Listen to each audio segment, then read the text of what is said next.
Hello and welcome back, friends. And if you are new around here, I am Big Gator. If you're looking for the sharpest tennis picks, you are right where you belong. We are covering Mallorca and Eastbourne and Mallorca, whichever way you want to look at it.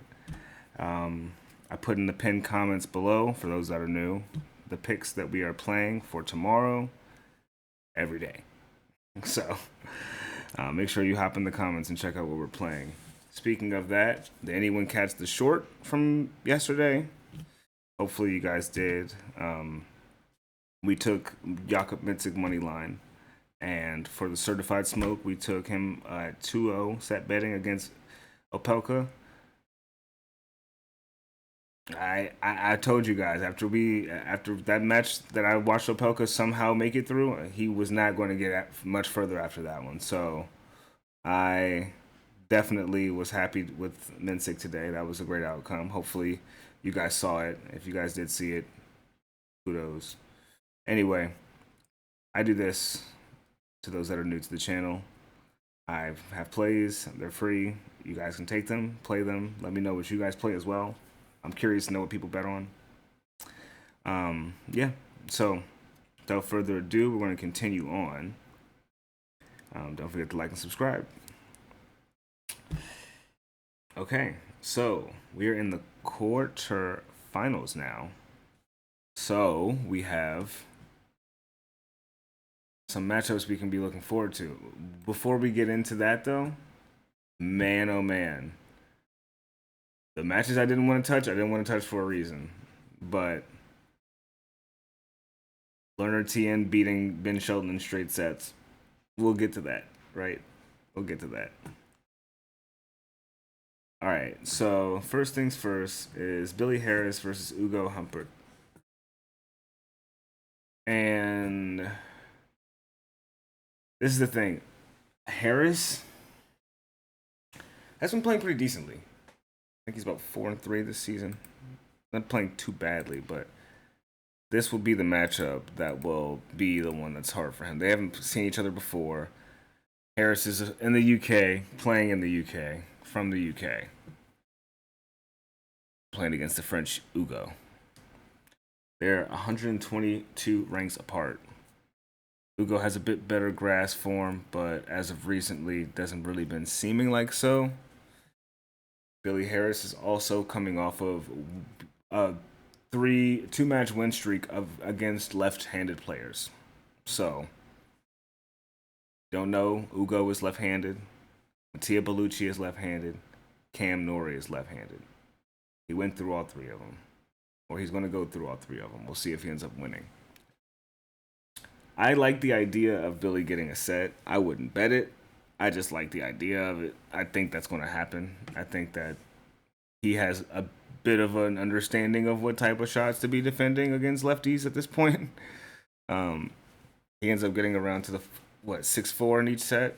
That's pretty much 75% hit rate with him. There's only one set that didn't go 6-4 against lefty so far. Actually, most of his sets of his winning matches have been 6-3, 6-4, or 6-4. So, yeah, not too sure about that one.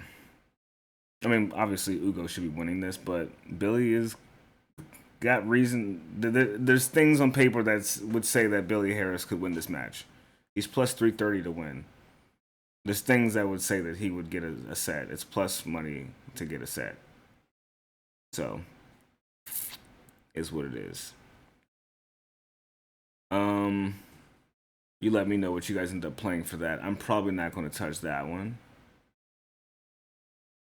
Okay, next we have Jensen Brooksby going against Daniel Evans.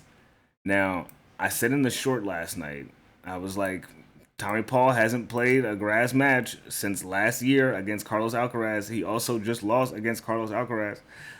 I don't know if this guy is like in the mood to like play hard. I don't know. I didn't say he was in the mood or not, but he hasn't played on the grass yet. Evans has. He's been playing multiple matches. This would have been his ninth?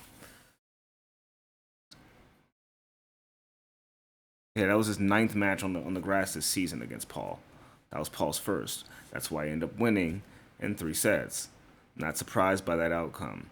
I think the fact that he's been given some redemption in this second tournament after the Queen's Club, he's going to show out for this audience, and they're going to support him. I don't think Jensen Brooksby stands too much of a chance against him, given that he's beaten Nuno Borges and Francisco Comisana. I don't see him doing much against Evans with this environment behind him. I can see the Bucks stopping here, right? Because what is Brooksby's rank is 149. Tommy Paul, given he's rusty, he's top 15. He's ranked 13 right now. So he beat a top 15 player. Rusty or not, he beat a top 15 player right now. And he's 35 years old. So I like Daniel Evans to win this match. I like the money line for Evans. He's got a nice slice to him, too. He was doing pretty well. All right. And then we have...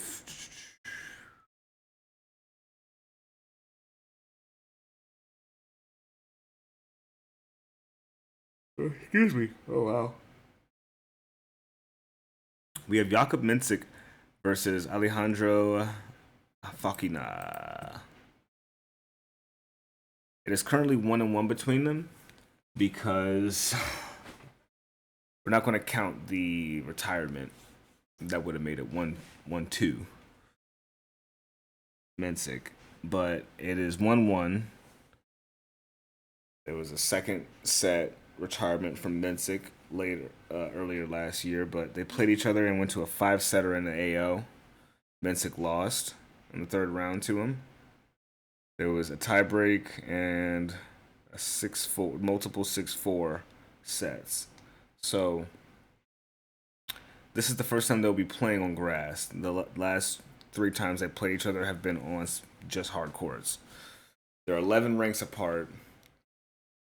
Mensik has been playing with a bit more confidence. He just beat Opelka in straight sets. Fokina has beaten Chun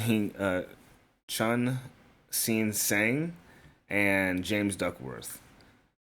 Both tie breaks in those sets. So I could see it going over a total amount of games. I don't know if Mensik outright wins this one this time. Fokina is a grindy player. These are both kind of grindy players, so it's kind of hard to say here.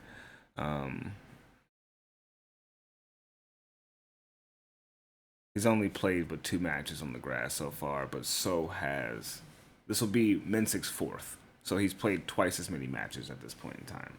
I don't know, because they're both winning just as much, so it could really go either way, right? A bit iffy here. And also, Fokina is Spanish. The Spanish people, most of them do not give up on points easily, so that's why there's a bit more grit to the matches. If you wanted to take over total games, like a alt down something, say for yourself, I don't know, like 19.5, it'll obviously be a 6-4, 6-4 match, I think. It should at least be something like that. I would look something like that, maybe. I don't know. Mensik did what he needed us to do for his given portion in the draw today, and it looks like this is a bit tougher to see what he'll do for us, so we may just fade him today. And the last match is supposed to be whoever ends up winning between Fritz and Fonseca, which would be Marcus Giron. And I told you, don't count him out. You cannot count out Marcus Giron. I said I would like for Fernley to win a set, but you cannot count out Marcus Giron. You can't count him out, bro. And look at him. He won. Same with Daniel Evans.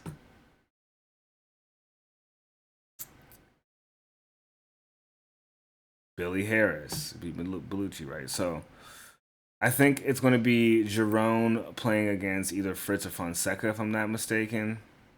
We'll see. But if Fonseca ends up somehow, well, they're gonna have a whole day now. It's tied up. It's 1-1.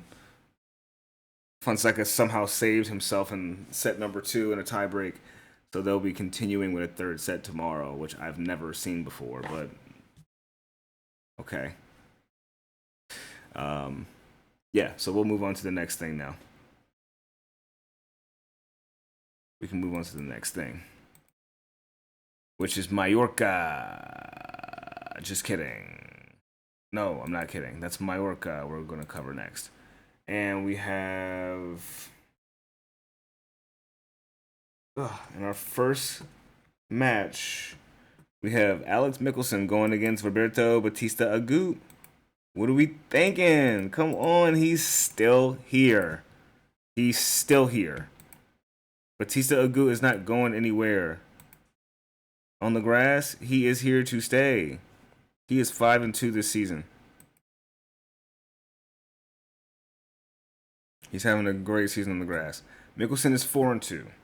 Michelsen has been... Who does he play against? Brandon Holt barely cracked the Challenger Tour. Gael Monfils in his first match on the grass this season. He lost to Justin Engel, the 17-year-old new phenom on the rise in this grass season. And then he beat Cerundolo and Tsitsipas, who are two people that don't have great records on the grass. So him going against a veteran on grass might be where he meets his match. I like RBA to get this money line here. I'm not even going to hold you. I'm probably taking RBA today. Boy beat Mensik, Rune, and like you gotta give him props. He got 8 games on Alcaraz. Beat Tomic in straight sets today. Echeverry got knocked the set off of him, but he snapped back into it. Went 6-3, 6-2 in the next 2 sets. Like he's been on the 6-3, 6-2 type wave since that second set. Batista Agut's been getting that same score damn near in every match, or continuously set wise since then. So I don't know if Michelsen has the return game in the play. I don't know if he has the experience bag to go against RBA tomorrow. I like the matchup for RBA. I like him to get it done. Yeah, there's that. So next we have Medjedovic. Sorry, going against Felix Auger Aliassime.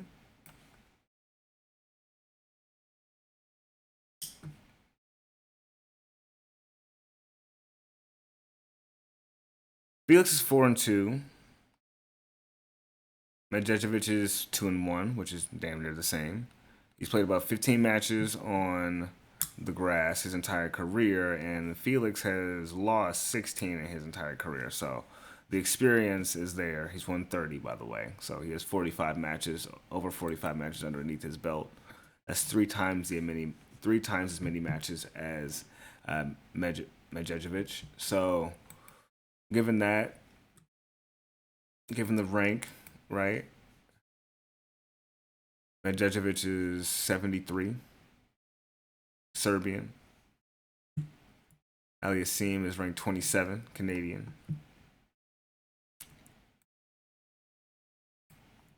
Felix is 25-15. Hamad is 21-11 this season across all surfaces.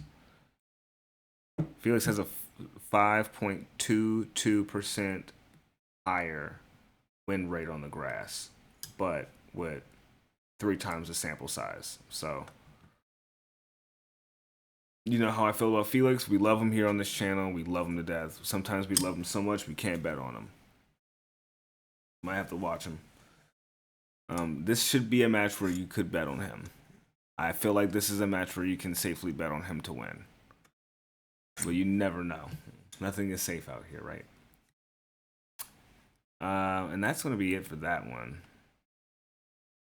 Okay, oops. And then we have two more. We have, oh man. Oh my stars. We have Leonard Tien going against Corentin Moutet for the second time in a year. This poor kid is already playing Moutet more than twice or more than once in a year. Jeez. So,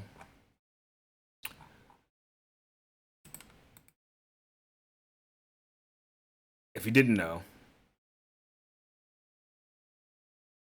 Lerner beat him in straight sets in the AO. He beat him 7-6, 6-3, 6-3. I like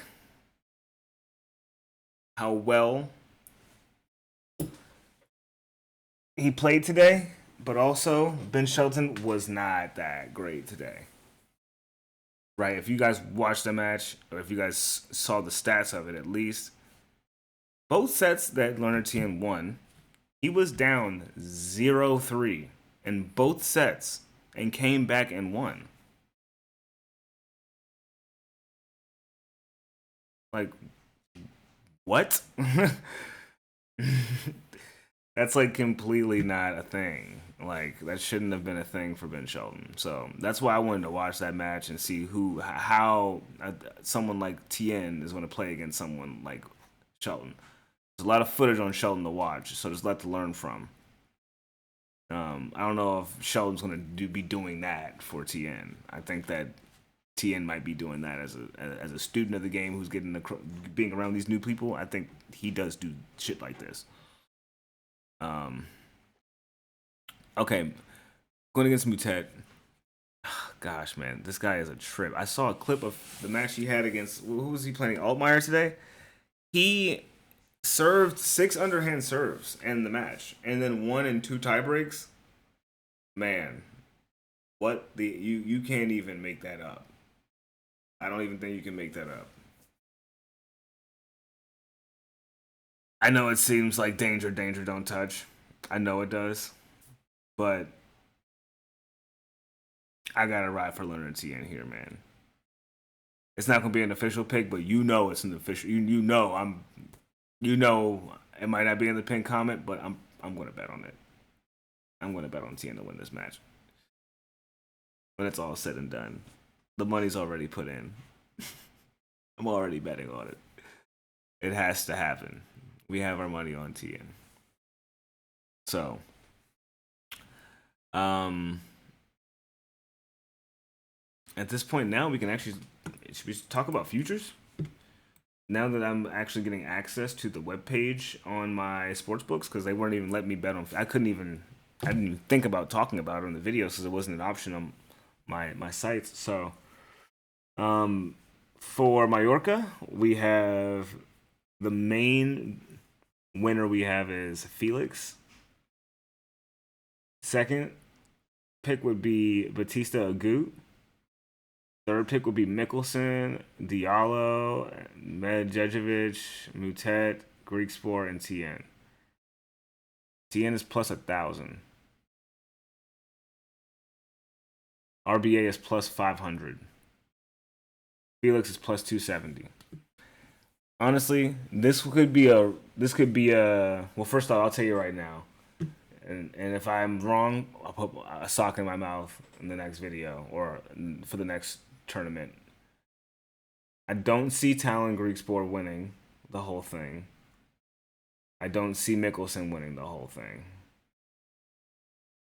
I'd be stupidly surprised if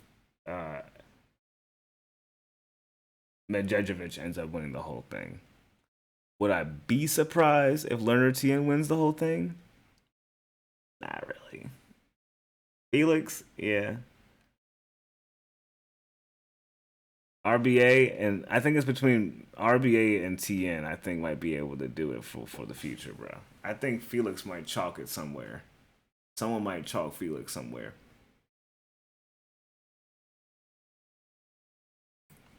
All right, so those are my two like what ifs. I'm not gonna put them down just yet. I'm gonna give it a better look and get some. I'll think about it a little bit harder before I put into the pin comments who I think is gonna win. And then for Eastbourne, we have Taylor Fritz is the #1 pick, and then Ugo at plus 380. Fritz is at 185, plus 185. Mensik at plus 550. Fonseca at plus 750. Fokina and Evans and Brooksby at plus 1100. Giron at plus 2100, as well as Harris. If Fritz loses this match, Fonseca's winning this whole thing. So, and if it's hard to say, whoever ends up winning out of that match might be the one who wins the whole thing. To me, so we'll have to see who wins. Do I think Fonseca can come back and win? I think he has a better understanding now that he can go back. I don't know if I had the opportunity to like watch my match today and then like still continue playing someone tomorrow. I'm watching the fuck out of my match to see what the fuck he's doing. But that's just me, and I'm not going to tell you guys to like bet on something like that. But I'm just saying, I'm gonna ask you guys. Put in the comments. Please let me know if you were playing in a 3-setter. You lost the first set. You won the second set, and then the match stops until the next day. You guys play like 12 hours later, or not 12 hours later. You guys play like 24 hours later. The same fucking match. You can go back and review what's happened in that match so far. All right, in this tie break, he does this serve, and this that's what I would think. So, with that being the case, I think Fonseca might be at a little bit of a disadvantage because Taylor Fritz is definitely going to have answers for things if he can get a good look at them, just because of his level, right? Knowing what serve to probably hit him with might be all he needs to get him out of this third set. It could be something as simple as that. Could be the same with Fonseca, though, as well. And as far as mental consistency, even though he's younger, Fonseca is a bit more consistent and focused in moments where it matters. So, do with that as you will. But I'm going to end there. Get this uploaded for you guys. Something I should say as well for the Moutet and Tien match. If you were looking for some certified smoke, some unofficial certified smoke, you can take this game or this match over 2.5 sets. I think that this will be the time that, because mind you, Moutet hasn't even gotten a set off of Tien yet. This could be the time, but if he does get a set, Tien will get a set too. So that's my 2 cents on that. If you're looking for some certified smoke, over 2.5 sets, it's like plus 130. Good luck. And on that note, I'm going to close out here, tell you guys I love you all, because I do. Thank you guys for staying with us for the wins, the losses. We're on a streak right now. We're going to keep the streak going. Hopefully our older guys in good form can do it for us. I feel good about it. Hopefully you do too.